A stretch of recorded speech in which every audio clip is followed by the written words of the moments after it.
Welcome to the Heart of Dad podcast, the show for dads who are entrepreneurs, consultants and senior leaders and who are looking for a deeper peace of mind, deeper connection with their families and creating more from their lives. To mark the beginning of season 4, I'm running a competition.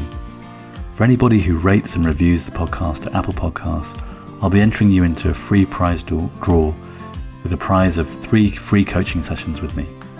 You can find out more details at heartofdad.com.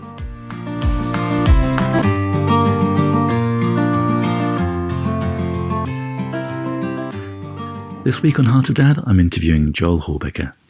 Joel is an award-winning teacher, author, speaker, and frequent podcast guest who loves helping young leaders overcome obstacles and grow through courage, confidence, and humility. By sharing personal stories of failure and success using humour and engagement, Joel teaches leadership principles that audiences can apply as soon as they leave the event. His book, Inverted Leadership, Lead Others Better by Forgetting About Yourself, was a #1 bestseller on Amazon. Having studied and played soccer at both Covenant College, Georgia and Oxford University in the UK, Joel has a BA in history and a passion for literature as well as a love for sports. These interests and his experience as a high school teacher come across through his presentations, as he often references historical examples and quotes from C.S. Lewis, J.R.R. Tolkien, John Wooden and Coach K. Joel currently lives in Alabama with his wife, his 2 daughters and their 2 rescue dogs, Bruiser and Butterscotch. When he's not busy speaking, writing, teaching or coaching, Joel is longing for the day when he can go on his dream vacation of visiting Hobbiton in the Shire. So this week on Heart of Dad, I'm delighted to introduce Joel Hawbaker. Hey, Joel. Yeah, good morning, Matt. It's good to talk with you. Glad to be on the show. Yeah, it's really great to have you here. Thanks for joining us, Joel. Yeah, absolutely. So you're over in Alabama, and it's morning time for you, as you just said. It's kind of late afternoon here. But let's dive in a little bit and just hear a little bit about you, if you will. Just tell us who you are. Yeah, certainly. So I have been a high school history teacher for most of my adult life. This is my 14th year in the classroom, and that was my major in college. I love it. I actually got to spend a semester over in the UK studying at New College, Oxford, studied medieval civ. That was a lot of fun. And so that's my day job. I also spent a lot of time as a soccer coach, high school and club. And then what I've started doing just within the past couple of years is working with blended families, both as a professional speaker and as a coach. My parents split up when I was in middle school, and so I saw it from that perspective. And then I actually went through my own divorce about 10 years ago, and I have 2 daughters from my first marriage that are now both teenagers. And so I've been remarried now for 6 years. My ex-wife has also been remarried for about 6.5 years, and we still live in the same small town in Alabama, and everybody knows everybody. And so what we have done in the past 10 years is we've really tried to figure out how to live life well together and co-parent well together. And as we were talking about before we came on the show, there are tons of brilliant resources for marriages and families and parenting. There are not a whole lot of resources specifically aimed at blended families and second marriages and co-parenting. There just aren't that many resources. And so what I'm trying to do is help fill some of that gap. There are some good ones out there, and I've read a lot of them. And, we've made some mistakes and we've learned some tough lessons. And so what I try to do is share a bit of that wisdom and the experience and try to help other people move forward without having to make some of the same mistakes that we did. Fantastic. It sounds a really valuable space to be working in. Can you tell us, for those of people listening, a little bit more about what a blended family means? It's a term that might not be familiar to everybody. Yeah, thank you. And that's one that I tend to forget. Just like when I'm talking in history class, I forget that my students don't know all the people that I'm talking about until I introduce them to them. So, blended family is a broad term. It encompasses the step family, if you've got divorce and remarriage situation, but it's also broader than that. Blended family also encompasses the idea of someone who has foster kids, whether it's long-term or short-term, or a family that has adoptive kids, right? We've got each of those in my family as well. My older brother has 3 stepsons right now. And then my wife's older brother has 2 biological kids and 2 adopted children from overseas. And those are different types of blended families as well. So a blended family is basically anything other than your sort of traditional nuclear family. And so again, it could be step situation, it could be adoptive, it could be fostering. And each of those families is unique. Because each blended family comes from a different type of or a different source of pain or grief or trauma. Again, if you've got kids that are being fostered, like that's a difficult kind of situation. That's a trauma. The school that I teach at is associated with a second chance home for kids who have been abused or abandoned or both. And so a lot of the kids that come through my classroom come from that kind of background. If you've got, like in my blended family is divorce and remarriage. There's a friend of ours that lives about a mile from us, and the reason their family is blended is because the mom was married years ago, and her husband, they had 3 kids together, and the husband passed away. And then she remarried, and the man she married had already been married and divorced, and he had 2 kids. So she had 3, he has 2, and then they have 2 or 3 together, right? So they have his, hers, and theirs. Well, that's a serious blend. And they come from different kinds of trauma. His trauma is divorce. Her trauma is loss of a loved one, right? So each family is different. And as a result of that, there's not any great one-size-fits-all solution. So what I've tried to do is come up with specific principles that hold true regardless of the unique nature of that family. And that's really that's what I try to share with people, what I call my 10 commandments of blended family life, because these are principles of thought and action and relationship that hold true regardless of what kind of blended family you're talking about. That's kind of the goal. That's the aim, is to help people understand how they can move their family forward. So I think it's really important you're saying that, these aren't one size fits all solutions, and just in your brief description, you've showed there's so many different permutations of what a blended family could look like. Right. But what do you see as, I don't know if this is possible to even answer, Joel, but what are the biggest challenges or the most common challenges that you see, irrespective of the permutation of the family coming together? Then that's a really great question, actually. So the answer is kind of twofold. One is simply being aware that everything is going to be more complicated. And then the second part is to look into some of the specific complications. So some of the specific complications have to do with the relationships that are in existence, and another one has to do with the communication. So, for example, I was actually watching an online summit about this about 3 weeks ago with a man here in the United States named Ron Deal. He is huge in the blended family space, especially within the religious community. And he co-wrote a book with another guy. Some of your listeners may be familiar with a book called The 5 Love Languages by Gary Chapman. So Gary Chapman and Ron Deal co-wrote a book about love languages within blended families. They were doing this webinar not long ago, or this conference. And Ron Deal showed this brilliant picture or diagram of the complex nature of the blended family relationships, because it showed mom and dad and stepmom and stepdad and the biological kids from the first marriage and the kids from the second marriage, and it had all these lines going everywhere. It looked like just a tangled web, right?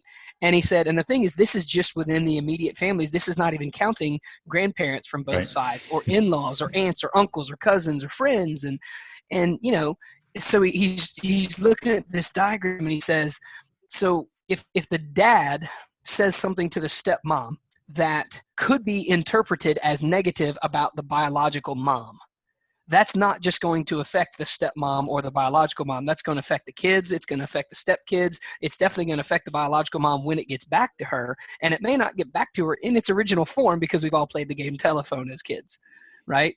And so the issue there is, when you see that graphic, it really does help drive home the point.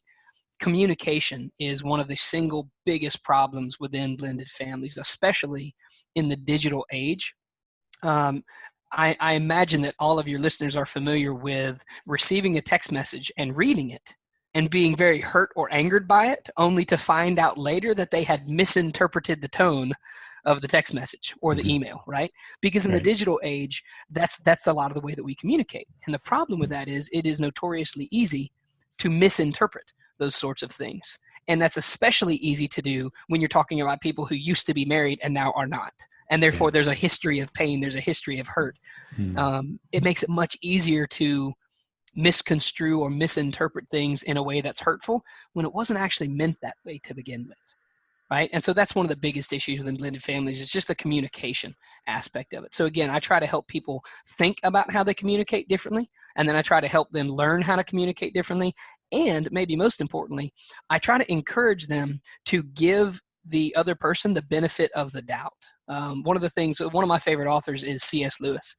And in his book, Mere Christianity, he talks about how There's a quote, and he's using a different context, but I think the quote still applies. He says, "A real desire to believe the best you can about other people and make them as comfortable as possible will solve a lot of the difficulties." And I think that's true in communication. So if I get a text from my ex-wife and I read it and my immediate response is anger, I need to stop and ask myself, wait a minute, is that how she meant it? Or is it possible she meant it some other way? Because if I just assume she meant it mean or harshly or whatever, of course I'm going to be upset. Right. But what if she didn't mean it that way? And now I've gotten angry at her for no good reason. And now she's mad at me for being mad at her. And how's that affecting our kids? And it was one text message and it got blown completely out of proportion. Right. And so that's one of the big things that people need to understand about just the complexities of blended families. Yeah. I mean, that's great what you just shared. And I can imagine just that mindset would diffuse a lot of the potential. If parents are willing to try it. Right. But even, within non-blended families, that would be very valuable, I can think. Yeah. It's funny. I've actually heard that from a number of people is a lot of these principles I share about blended families, apparently they work in regular families too. Like, well, that's good. Okay. Yeah. I haven't been in one of those in about a decade. So, I find they work for us. I'm glad they work for other people too. Yeah. It makes sense. Tell us a little bit about your own journey then, because, you had that experience as a child and then again, after you're married. Can you talk us through those two periods in your life as a child? Sure. What was the impact on you of your parents? I remember, it was around Christmas time of my 8th grade year. So I was, 11, 12, 13, somewhere in there. And my parents sat us down and told us they were getting a divorce. And I remember my very first thought was, I've just become a statistic. Like that was what actually went through my head at, again, probably 12 years old. And I just remember being really weirded out by that, not knowing how to respond. My parents were really good about telling us, this is not your fault. It has nothing to do with you. Like, this is your dad. And, my mom and my dad just said, this is between us. And what I was really thankful for is over the course of the rest of my life till my dad passed away, my parents had a better divorce than a lot of people's marriages that I've seen. Dad moved out. We lived with mom. We stayed with dad every other weekend, but dad came and picked us up for school every day from mom's house. He still came over on Thanksgiving and we had Thanksgiving together. We celebrated Christmases together. They came to sporting events and choir concerts and drama productions. And, you hear horror stories about parents who can't even stand to be in the same room together. And my parents weren't that. And I didn't know that was weird until I went to college. And I started talking with people from outside our little small community in Anniston, Alabama. And I would share with them, so at Thanksgiving, we had my mom and my dad and my stepdad and my stepdad's dad and my mom's mom and all the kids together. And we had a great time. And people go, what? Who was at your Thanksgiving? And I'm like, it was mom and dad and my stepdad. And they said, they get along? Actually, they got along really well. My dad and my stepdad became pretty good friends. And my dad and my stepdad's dad became pretty good friends. And that set a really powerful example for me. So you fast forward from there into about 2010 when I went through my divorce, and what I had seen as normal apparently wasn't, but that was a great example for me because that was my guidelines for when I went through a divorce. And then when I started dating, sometime after that, when my ex-wife started dating sometime after that, and we knew that remarriage was a potential in the future, we had some of those really hard conversations about, well, listen, if you're going to get remarried, I would like to talk with the person, because if that's a person that's going to be around our kids, I'd like to know who they are. And so we had some of those difficult conversations, right? And again, I can't guarantee anything about how someone's ex is going to respond. That's a big thing I have to make sure people understand when I'm talking about blended family coaching. I can't guarantee anything about how your ex may respond. What I can do is I can help you see the value in responding differently than you have in the past. That's what I can do. And I can help you learn different ways to do those things. So going through my divorce, and then again, I've been remarried now for about 6 years. My ex-wife remarried about 6 months before that. She and her second husband have they have a now 4-year-old son together, which is great because my daughters have a brother at their mom's house. And, we don't call him a stepbrother, half brother, like he's just their little brother. And you can use whatever terminology you want to. We don't use a lot of that stuff. We use stepmom and stepdad, or bonus mom and bonus dad. If you want to use that, that's great too. But that's the way that we live. And we've been doing this now for a while. My younger daughter goes back and forth. She spends a week with me and a week with her mom. My older daughter, starting last year, lives with her mom full time, but I still see her a few days a week. And we've had some ups and downs, we've had some bumps in the road, and because of that, we've learned a lot. Again, I have to be careful when I share with people, because it would be really easy to just skip over the bad parts and make it sound like everything's been sunshine and butterflies, and people go, yeah, well, that's not our situation. Well, that's okay. It wasn't mine either. Yeah. But it's more fun to talk about the good parts than the bad parts. Sure. But it's always interesting to dig into the bumps as well. Yeah. I mean, would you be willing to share a little bit about the situation, within the realms of what is appropriate about with your older daughter, what the choice she made and the impact on you? Yeah, sure. So the thing is, my older daughter is she's smart and she's funny and she's brilliant, and she is a lot like her mom in a whole lot of ways that are great. As she's got, and the thing is, when my girls were younger, I was a pretty harsh parent, and I didn't realize sometimes how harsh I was in terms of the tone of voice that I used, or things like that. And as a result, over the years of her and I sort of butting heads about things, I didn't realize how much I had hurt her. And so it finally came to a head at some point last year where jointly we kind of made the decision that the best thing would be for her to live with her mom. And I didn't really like it, but I understand now that's what she needed. She just needed some space from me. And that's okay. It hasn't been the most fun I've ever had, but I also have seen an improvement in the relationship since then. We've gone and talked with a counselor together. We've gone and talked with the same counselor separately, and just learning how to be a better dad and the kind of dad that she needs me to be instead of the kind of dad I thought I needed to be, because there is a gap there, and I wasn't willing to admit that for a while. And so that's something that I've had to learn. Yeah, that's a big one, isn't it? I think a lot of dads listening to this would resonate with that statement you just made there, Joel. But how did it play out for you personally? Because I think there's that, that's kind of where the rubber hits the road, isn't it? That you want to, there's the dad you want to be, and then the dad you are, and then sometimes when you get the feedback that you're not being the dad you think you are, you need to be something different. That's really tough. It was. I had to do a lot of soul searching. I used to be a leadership speaker as well. That was when I wrote a book on a couple years ago, and the kind of leadership philosophy that I talked about, I call courageous humility or confident humility. And the idea there is you have to have enough courage or self-confidence to be willing to admit when things aren't the way that they should be. And you have to be willing to listen to criticism and evaluate the truth in it, even when it's not necessarily presented the way you'd want it to be presented. So as a high school teacher, I always ask for feedback from my students at the end of the semester. And sometimes they would put things on there that I didn't really want to read, when I'm reading the feedback forms. But I needed to be willing to ask myself the question, is there any truth in their statements? Is there any truth when a kid says, well, you should probably be less mean to freshmen? Well, maybe. And even though I may not like the way that they said that, because what do they know at 14 years old, that doesn't necessarily mean they're wrong. And again, that takes a willingness. It takes a level of a level of willingness to admit when I was wrong. And I don't know many guys who like to do that. I certainly don't. Having to apologize to snarky, awful history students is not the most fun I've ever had. But it's something that needs to be done sometimes. When it's one of the most important lessons I've learned about parenting is when I'm wrong, not if, when I get things wrong, I need to go back and I need to try to make it right. And that's, again, it's not fun, but it's necessary. Absolutely. I think everybody would resonate with that one if they're listening to this.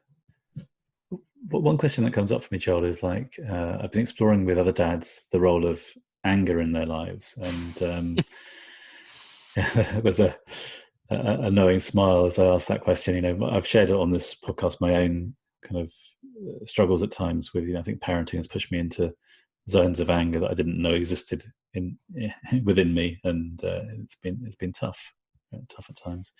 What about you? I mean, you haven't spoken about anger particularly. You talked about kind of butting up with your elder daughter.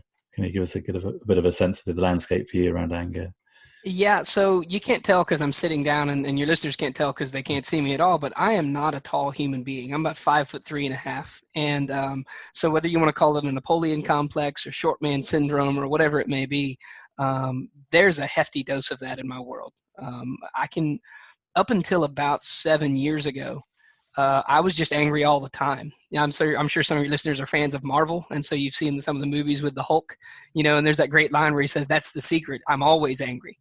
Well, that was me. Like, anger was just below the surface always for as long as I could remember, up until about 7 or 8 years ago. I remember being a kid and punching holes in walls and punching holes in doors. And finally, when I was a teenager, my parents for Christmas got together and bought me a big, heavy punching bag like in the Rocky movies. And I can remember being a teenager going out and punching that thing till my knuckles were just raw. I mean, blood dripping off my hands because I was just furious. And I still have that punching bag. It's hanging out in the shed in my backyard. And I've taught my daughters how to punch it. And even my older daughter now, she lives with her mom, but sometimes she'll come over and say, "Dad, can I just hit the punching bag?" "Sure, sweetheart. You know where it is. Like, have a good time. When you're ready to go home, let me know. I'll take you back to your mom's house." Like, that's okay. My younger daughter will go out there and she'll come home from school frustrated and she'll go smack the punching bag for half an hour or whatever. Anger has been an ever-present in my world. And again, I'm not sure exactly what caused that to change I guess it was when I was around 30 years old, because I'm 37 now. And again, it was after my divorce, but before my remarriage. I know a large part of it has to do with my wife now. But I couldn't tell you specifically when that changed or shifted. What I do know is in the past 7 years, I probably hit the punching bag once, twice, whereas it used to be a daily occurrence and then kind of a weekly occurrence. But yeah, the anger thing, man, that's always been there. It served me well as an athlete. I was a soccer player my whole life. I played my first 2 years of college. I played the semester that I was in England. I played for the new college First 11. That was fun. And, being a small guy, anger served me well on the soccer field because I could hit people and get away with it because nobody's going to call a foul on the guy that's 5'3". Like, nobody's, come on, but that's the scary part is I enjoyed being angry because it made me feel powerful, made me feel stronger. And the problem is a lot of times that anger would come out at people who had not been the cause of it. And again, that was one of the big issues that I had with my older daughter. My younger daughter is actually I had some of the same issues with her, but also, like you do in a family, you learn from the first one and you try to do better with the second one. And so turns out I've been a lot less harsh with her than I was with my older daughter. And that's both good and bad. It's good in that I haven't hurt her in the same way, but it's bad because I can understand why my older daughter would be frustrated with me sometimes when she sees that I treat her younger sister differently or I did in the past. Because I had that same issue. I've got an older brother, and my dad and my older brother butted heads like you would not believe growing up. For me, man, my dad was my hero. We got along great. We hardly ever fought with each other, right? And I think it's partly because my dad had mellowed out a little bit after dealing with my older brother. And so I had an easier ride, and that caused problems between my dad and my brother, caused problems between my brother and me for a while. And that's, unfortunately, that's a part of family life sometimes, but it's also one that, again, within blended families, I try to help people mitigate, because what you don't want to do is just say, well, that's just how it goes, and just accept that as okay. I would argue that it doesn't have to be that way. And the earlier you can catch it and maybe realize it, the better off you'll be trying to not go down that road. Yeah, I bet. And I can imagine that in blended families, like, anger is a frequently appearing issue. It can be. Yeah. It can be. Sometimes it just turns into silence. It depends on the person's personality, because, anger expresses itself in different ways in different people. Like, for example, my wife is pretty quiet most of the time. So when she gets mad, she just gets silent. For me, when I get mad, like, everybody's aware that Joel's angry. And so, and fortunately, my wife has the patience of Job. She doesn't get frustrated. She doesn't get angry very often. But yeah, it certainly can be, because you got to understand, in every blended family, there are wounds that you don't know are there. That is, I have things that are going to bother me that probably shouldn't if I weren't divorced already in the past. So something that my wife or one of my kids or some student in the classroom may say that's totally innocent, it may prick some old wound. It may rub against some old sore, and they have no idea. But then I blow up, and they're going, what? All I said was, and whatever it is, right? And so it's something you need to be aware of and start asking yourself, okay, what are those triggers? What are those issues that I need to work on in my own time so that I don't continue to damage my relationship with those around me when they didn't do anything wrong? And again, that was one of the big issues that I've had with my kids, is that sometimes I would take out my anger on other things at my children because they were the ones who were around. And again, that's one of the aspects of parenting I would say that I'm most ashamed of. Is it's easy to take anger out on your kids. They're smaller than you, they're younger than you. You know they're not allowed to talk back to you if you're a strict parent, and so it's easy to get angry at them and take your anger out on them. But it's a terrible thing to do, and I didn't realize that until I'd been doing it for years and already done a bunch of damage to my relationship with them. Again, that's not fun to admit, but no, I really hear that, and I'm massively appreciative of you opening up about that, because I think it'd be really helpful for other dads listening to this podcast to see both sides of that story. Really, the possibility of redemption in it, which you've been talking about, but also the impact of anger when it goes unaddressed, and how it can slip very easily into that sort of exercise of power and of control over children in a way that's not appropriate. It's so true. Again, the good news is that you don't have to remain that person. Again, I'm not the same person that I used to be. I'm very thankful for that. I feel like there has been a large amount of transformation, and I love the word redemption that you use, because it's absolutely that as well. I feel like God's really transformed my heart in a lot of ways. That doesn't mean I never lose my temper. In fact, about a month and a half ago, I blew up worse than I have in a long time. And it wasn't at my kids. It was actually at one of my dogs. We had just brought home a piece of furniture that had belonged to my parents. And so I've got two big rescue dogs, like 60-pound rescue dogs named Bruiser and Butterscotch. And they're wonderful most of the time. But they're also very protective. So like if you drive down the road in front of our house, they start barking like crazy people. And which is great, because I've got two teenage daughters. Like I love having big angry dogs. If I have two teenage daughters, that's fine. But Bruiser jumped up on this piece of furniture and just scratched the daylights out of it. And we had just brought it home less than 24 hours ago. And my daughters were standing out on the front porch, and I just yelled at Bruiser, and I used some language I shouldn't have used. And I didn't realize that I was so loud my kids heard me outside. I was taking them back to their mom's house, and I came back inside to get on to yell at Bruiser about this. And I drove them to their mom's house, and I came home and I called my wife and I said, "Hey, here's what just happened. Do you think they heard that?" And she said, "They absolutely heard that." And I went, "Well, crap." And so I drove back over to their mom's house and said, "Hey, can I talk with you guys? I just lost my temper at the dog, and I yelled at him things that I shouldn't, and I said words that I shouldn't. And I just need you to know that I'm sorry. That's not who I want to be. That's not who I plan to be anymore. That's the worst I've lost my temper in a long time. And I don't have any excuse for it. But I just need you to know that I'm sorry that it happened, and I'm really sorry that you had to see it and hear it." And again, it wasn't something that was fun, but I also don't want my kids to be afraid of their dad's anger all the time. And one of the only ways that I know how to do that is to just admit when I screw up and try not to do it next time. To me, that's such an amazing thing to model to kids. Firstly, that it's human, it's normal to lose it sometimes. I think for men it can be particularly difficult around that area, and then to be able to make amends for it afterwards, two really powerful lessons there. It sounds like when you're talking, Joel, that you had this anger that's been a big feature of your life, but it's kind of, for the most part, blown itself out. It's like it wasn't a significant life event in a sense, but there was somehow whatever the fire of rage was, it kind of just doused itself somehow.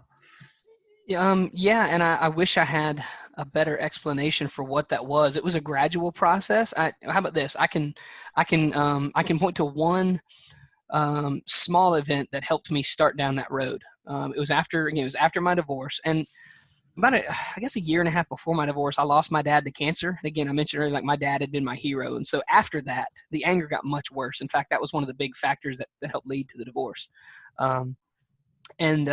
Sometime within a year after the divorce, I was angry at my ex-wife for something. I don't remember what it was now. And me being an idiot, I went to her dad's house to complain because I thought complaining to him would help somehow. I don't know. That was stupid. But I drove to his house, and I'm just griping about something. Your daughter this and she that and whatever. And he finally just stops me and said, "Hey, listen, I need you to understand something." He said, "If you couldn't get her to do what you wanted her to do when you were married to her, what on earth makes you think you can control her now?" And I just thought, wow, that is so not fun to hear. But he was entirely right, because I realized a couple things. One, it wasn't my job to control her when we were married. And two, it is certainly not my job to control her now, because I don't want her to kind of control me now either. And in that moment, I had this great realization of, okay, I need to, I'm sure some of your listeners are familiar with the serenity prayer, right? Give me the wisdom to know, or to change the things I can, to accept the things I can't, and the wisdom to know the difference, right? Well, that was a great moment for me to start realizing there are certain things I just cannot control.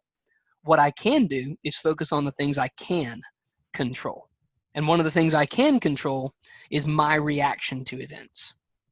If I let something that bothers me make me so angry that I go blind with rage, that's my issue, regardless of what prompted it. I could blame it on other people. It's not really their fault, right? How I respond is 100% up to me. If I'm driving down the road and somebody cuts me off in traffic, it's up to me whether I yell at them and curse at them and flick them off, or whether I just kind of sigh and keep driving. I can blame it on them, but really, if I lose my temper, then that's on me. I lost it, not them. And that was a big moment for me to realize that. And the thing is, it shouldn't have taken me that long, because my dad told me that my whole life. I can remember Dad repeating that over and over when I was a kid, like, your temper is yours. Only you can lose it. You need to stop losing it. Well, thanks, Dad. I'd love to, but I don't know how to do that. And so that was a great moment for me as an adult to start realizing, okay, what I need to do is I need to figure out how to respond differently to my ex-wife, to my kids. One of the places you'll still see me get very riled up is on the sideline of a soccer game. I will get real frustrated if things are not going the way they're supposed to, especially if I feel like there's injustice being done by the referee. That's one of those things that will set me off pretty quick. But again, it's one of those where I've had to learn it doesn't actually help. And I had a really embarrassing moment a couple years ago. I had a referee who he and I have had run-ins in the past, and he doesn't like me, and I don't really like him. And I've been thrown out of 2 soccer games. I've been a coach for like 18 years. I've been red carded twice as a coach, right? And he was one of them. I yelled the word crap on the sideline, and he thought that was enough to throw me out of a game. I disagree, but whatever. And I got really mad at him during a game and yelled at him and said some things I shouldn't have. And then a month later, guess who showed up as visitors at my church? That guy's whole family, his wife, who's a referee, and 3 of his kids who are referees. And I just felt humiliated because I had screwed up and I had never tried to make it right. And how am I supposed to have any kind of Christian witness or testimony to these people when that's who they know me to be? Man, that was embarrassing. And so I went up to he wasn't there, but his wife was. I went up to his wife after the sermon and I said, hey, listen, I owe you and your husband an apology. And the next time I see him, I'll talk with him too. I'm glad you guys were here today. It's good to see you. We'd love to have you back, that kind of thing. But it was another kind of reminder that, hey, listen, you need to be working on who you are, because who you are on the sideline, if that's all people know about you, man, that's not really a good testimony. That's not really a good character witness. And again, that's a good thing to be reminded of. It wasn't fun, but it was necessary. And it's the same sort of thing within the blended families. If the only thing people know about me is that I constantly gripe about my ex or her husband or the different things she does with the kids, that's terrible. I mean, 1, it just comes across like sour grapes. But 2, really, that's all people know about you is that you badmouth your ex? That's a terrible example to be setting for kids. Terrible example to be setting for students in the classroom, kids on a soccer field. That's terrible. I don't want to be that guy. So instead, again, one of the things I teach people is, and this is something most of us learned in grade school, if you don't have anything nice to say, just don't say anything nice at all, or don't say anything at all. But if you can say nice things, do it, right? If I can purposely say nice things about my kid's mom to my kids, why would I not do that? Why would I not want to build up my kid's relationship with their mother? Like, they are half her. Don't I want them to have a good relationship with their mom? And in most cases, I would say absolutely. In our case, absolutely. But in certain blended families, like, I know there are red flags. If you've got someone who was like really abusive, emotionally, physically, whatever, obviously that you gotta take those in individualized cases. But in general, don't you want your kids to have a good relationship with their other parent? Wouldn't you want the other parent to build up your relationship with your kids too? Makes complete sense, Joel. Yeah. So that was something powerful to realize as well. You've touched on your relationship with your dad a couple of times so far in the interview, and I wonder if we could sort of focus the spotlight a little bit on that. I've been asking other dads in this process, how did their relationship with their dad shape them in their lives? Mm. I wonder if you could tell us a bit about your relationship with your dad. Yeah, like I said, my dad was my hero. He played college baseball and then graduated and became an insurance adjuster for a year, and then he got drafted in the Army to go serve in Vietnam, and spent 18 months getting shot at in Vietnam after he had gone to OCS. So he was an officer, and even after having been in Vietnam, decided that he liked the Army, and he stayed in for 20 years. He was an airborne ranger and did all kinds of cool stuff. And he did most of that before we were born. So it's not like I had to be moving all around the place, all around the country or the world or whatever. But so we had a lot in common growing up. I loved sports. I played baseball. I played soccer. I played a little bit of basketball.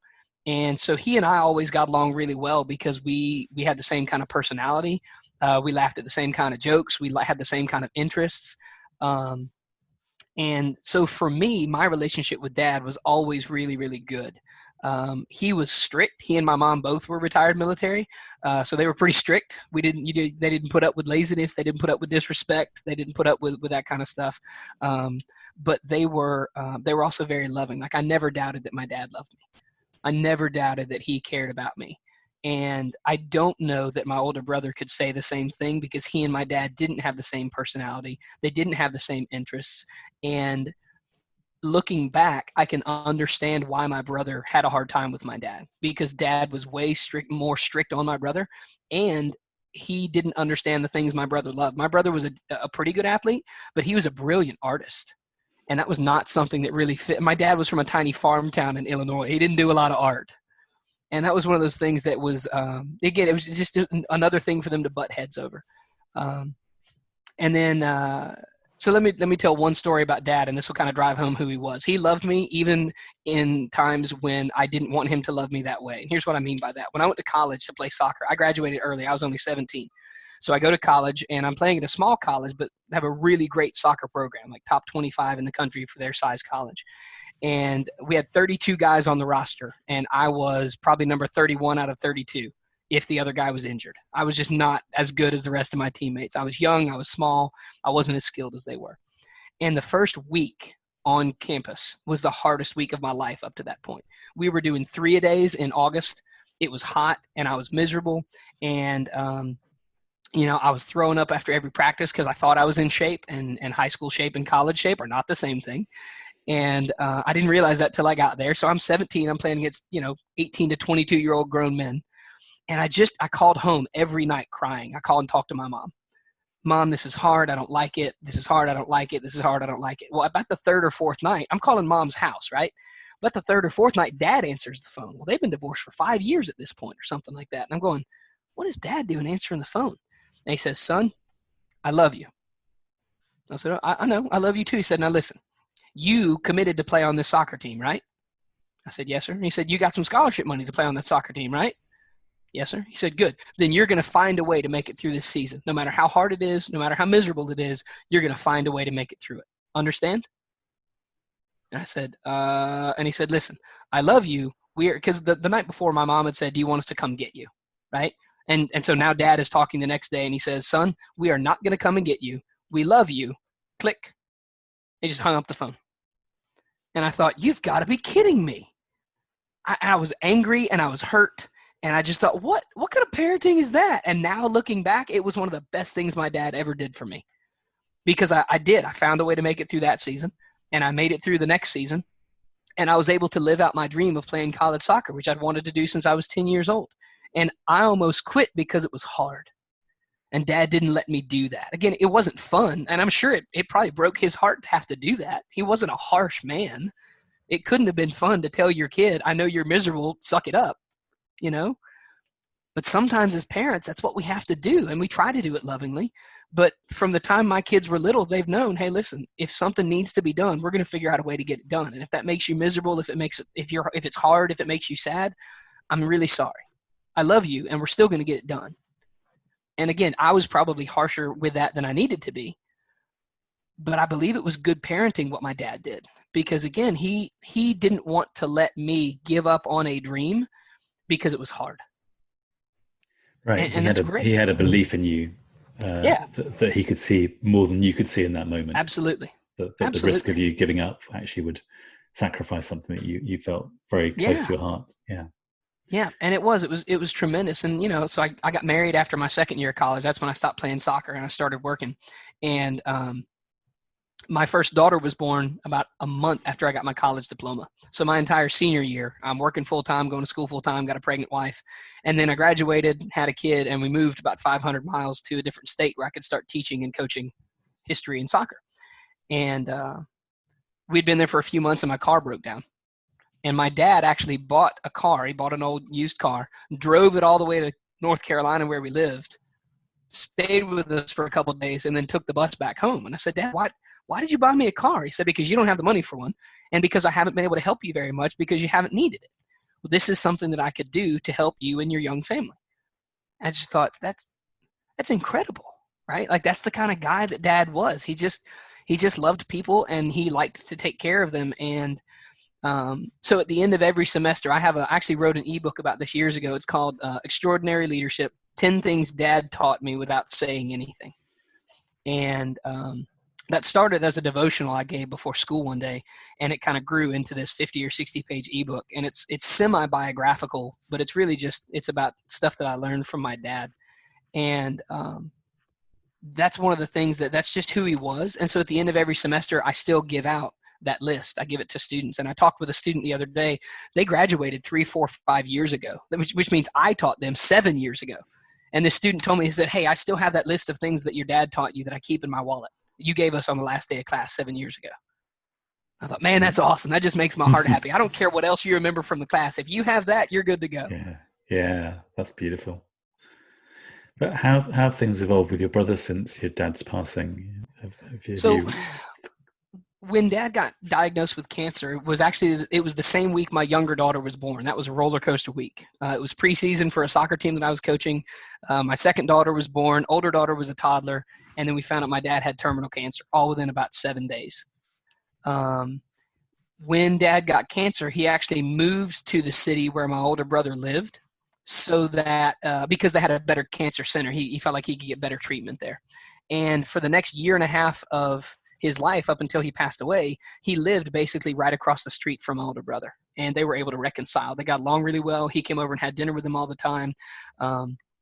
They probably spent more quality time together in that year and a half than they had, I don't know, maybe ever. And it was wonderful for me to be able to see them reconcile. It made me happy for my brother. It made me happy for my dad. My brother my brother is a brilliant writer. He actually wrote an article about this a couple years ago, where he talked about, I think my brother went on like a 50 or 100 or 500 mile bike ride or something. And he was telling my dad about it. And my dad said, man, I'm really proud of you. And my brother said, that's one of the first times I ever felt like my dad actually liked me. Is because they were finally able to connect on something that my brother was interested in, that Dad was proud of him for. And I know that's not the first time Dad felt that way, but it's the first time my brother could tell that he felt that way. And I wish I remember the name of the article. If I could, I'd tell it to you because your readers would probably love it. My brother's name is John Hawbaker. You probably I think it's on Medium, actually. You could probably just look him up. But it was brilliant. It was heartbreaking, but it was wonderful. And so I'm really glad that he and my dad were able to reconnect and reconcile before my dad passed away. That made me really happy to be able to see. It also helped my brother and I get along better, because there had always been an element of jealousy and anger because I got along well with Dad and my brother didn't. And to be fair, my dad probably treated me better than he treated my older brother. He was nicer to me. We got along easier. So I could understand why my older brother resented me for my relationship with Dad. Like, it totally makes sense now. I didn't get it growing up. I just thought John didn't like me. But I get it now. I wouldn't have liked me either if I'd been in his position. So yeah, that was I was really glad to be able to see that as well. That made me glad for both of them. I don't know if this is appropriate. I mean, I love what you've been sharing about your dad, Joel, and your relationship with your brother and that reconciliation. What is it you miss most about your dad in your life at this point? It's a really good question. One of the last things Dad ever taught me was how to keep a box score for a baseball game. And I don't know how many people in the UK are going to be familiar with that, but it's basically the stats for every pitch of every game. And it was one of the things I miss most about Dad is just watching and talking about sports, because we both loved baseball and we both have a commitment to the importance of the fundamentals. Neither one of us is a big fan of showboating or trying to show up the other team just for the sake of making them feel bad. I can remember I did that once as a youth baseball player. A buddy of mine was on the other team, and he hit the ball and I caught it. And anyway, I mouthed off at him coming off the field. I was probably 10 years old. My dad got out of the stands and came around to the dugout and pulled me over to the side. He said, "If you ever do that again, you're never going to play baseball.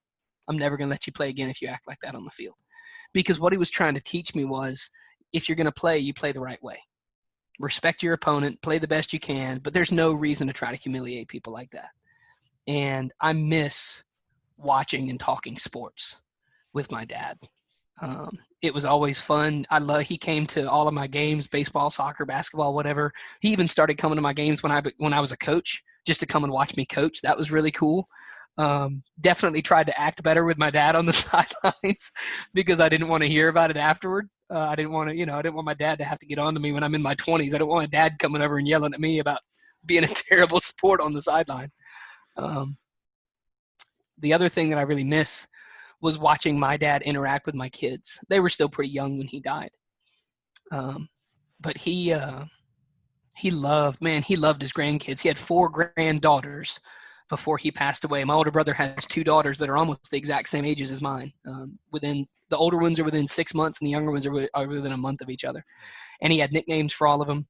And one of my fondest memories of my dad is not long before he passed away, he had come to stay with my wife and the kids and me.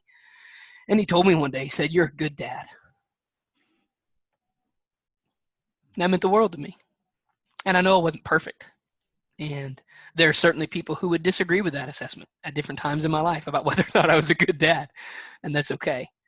But my dad telling me that was huge. So that's one of the things I miss most is seeing him interact with the kids. Yeah. Heart really goes out to you, Charles. I think that's just such a beautiful share. And I've kind of really highlighted in my notes, like playing the right way. Kind of that could be I think that'd be the title for this podcast, actually, because to me, that value that he had has really kind of been kind of shared and taken on board by you. And I really hear that in this podcast. That would be like the theme that I've heard today is like playing life the right way. And it's not knowing that you're going to make some mistakes, you're going to slip up, there are going to be some tricky times. But if your heart's in the right place, you're trying to play the right way, then it'll be okay. Yeah, and again, it's about doing the best you can. Dad wasn't perfect. My mom could have told you he wasn't perfect. My brother could have told you he wasn't perfect. Eventually, the scales fell off my eyes. I saw he wasn't perfect either. Our younger sister, God bless her, when Dad was sick, she stopped everything. She had just graduated college. She actually gave up graduate school to take care of my dad 24 hours a day for a year and a half. She knew he wasn't perfect, but he was a good man. And again, he set a great example in trying to live life the right way, like you were talking about. He spent a lot of his life serving other people, and sometimes it was serving other people outside our family to the detriment of our family. And that's a tricky thing to try to figure out. But it was never a question about what his goal was. His goal was always to try to serve and take care of other people, whether it was teaching a Sunday school class or working with a local boys and girls club, or whatever it may have been. And so that's one of the things I'm thankful for as a teacher and as a coach, is to try to pass on some of those same lessons that Dad taught, because unfortunately in the society, the way that it is now, there's a lack of good father figures. I don't necessarily think that I am one, but I try to be. I try to live up to the kind of person I think that my dad was. And, again, whether I do it perfectly or not, every day is a new opportunity to try to do that. Right. So, my younger daughter's here. We had a great time just yesterday. My wife's out of town actually right now, so it's just Olivia and me. And we spent a lot of time together yesterday. We went for a walk and we played. She likes playing volleyball. Went in the backyard and played volleyball for a while. We had dinner together. We watched some TV. Like, some days I'm really busy, And some days I do a much better job of making time for my kids instead of just letting them, I'll get to them when I'm done with work. Yeah. Right. So I'm thankful to have that opportunity every day to just try to be a better dad, even if I'm not there. On the days that I can't see or don't see my older daughter, I still want to try to be a good dad. Whether she sees it or not, I want to try to be a better person. Love that. Just to round things off, Joel, I want to come back to where we started with around the blended family and your mission in supporting them. What would you love to be the impact of your work around supporting blended families? Where do you see the value of that in supporting society as it is at the moment? So I saw a statistic not long ago that said, this is before COVID stuff hit, but in the United States, on average, somewhere between 500 and 1,000 new blended families are created every day. That's a tremendously high number. And unfortunately, whether you watch TV or movies or whatever, when you hear the term step family, very rarely is your first thought a positive thought, right? Unless you're thinking the Brady Bunch from 40 years ago. When people think step family, that's not what they think. What I would like is to try to change that perception, both within the church and outside of it. I would like to see when people mention step family, I would like it to at least be neutral, if not a positive. Because the thing is, in an ideal world, divorce wouldn't happen. And in an ideal world, people wouldn't be widowed or become widowers, right? In an ideal world, you'd get married and you'd stay married and you'd both die together when you're in your 90s or something. That's not the world we live in. And so what I want to do is I want to try to help people move on from whatever's happened in the past, whether it was losing a loved one or getting divorced or whether it's adopting or fostering. I want to help people where they are and help them move to where they want to be. That's my goal. And so the goal is to change the perception to where the stereotype of step family isn't said with almost a sneer or a condescending tone, because it is. And okay, so be it. Like when I tell people I'm divorced and remarried, if they look at me funny, okay, that's fine. I've been looked at funny. Again, I'm trapped in the body of a middle school kid. I'm 5'3". I get looked at funny every day. I can handle it. But I'd love to try to change that for other people. I would love it when they say, yeah, this is my wife. These are our kids.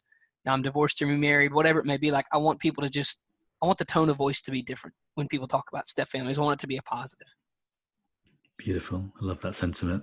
Joel, thanks so much for how you've shown up on the show and everything you shared. I think it's going to be a really powerful listen for people. I think your stories are wonderful. Thank you so much.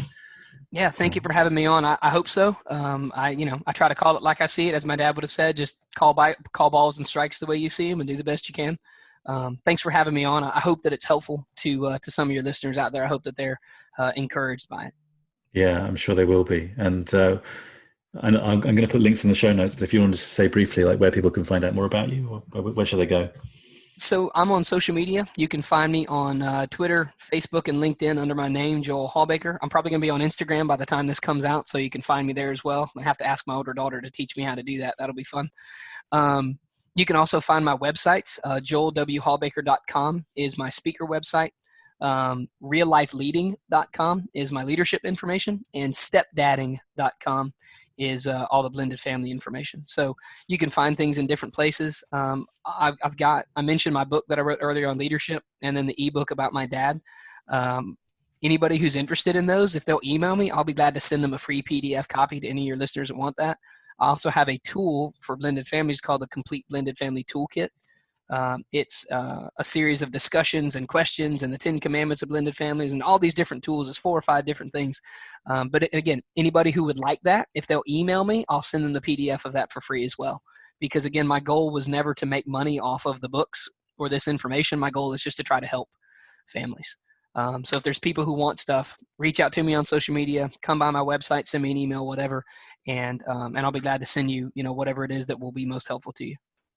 Fantastic. Thank you. That's really generous. And I think a beautiful offer. So hopefully people will take that up. Thanks again, Joel. It's been great speaking to you. Yeah, Matt, I've had a great time. Thank you very much. Thanks so much for listening to the Heart of Dad podcast. My mission is to get this podcast out to as many dads as possible, to help them be in the conversation, which is a different one about being a dad. And you can help that. If you found this podcast valuable, could you do me a really big favour? And that's just to think of one other dad who you could share this with. And to do so, send him a link to the podcast. Get him involved in the conversation. Thank you so much.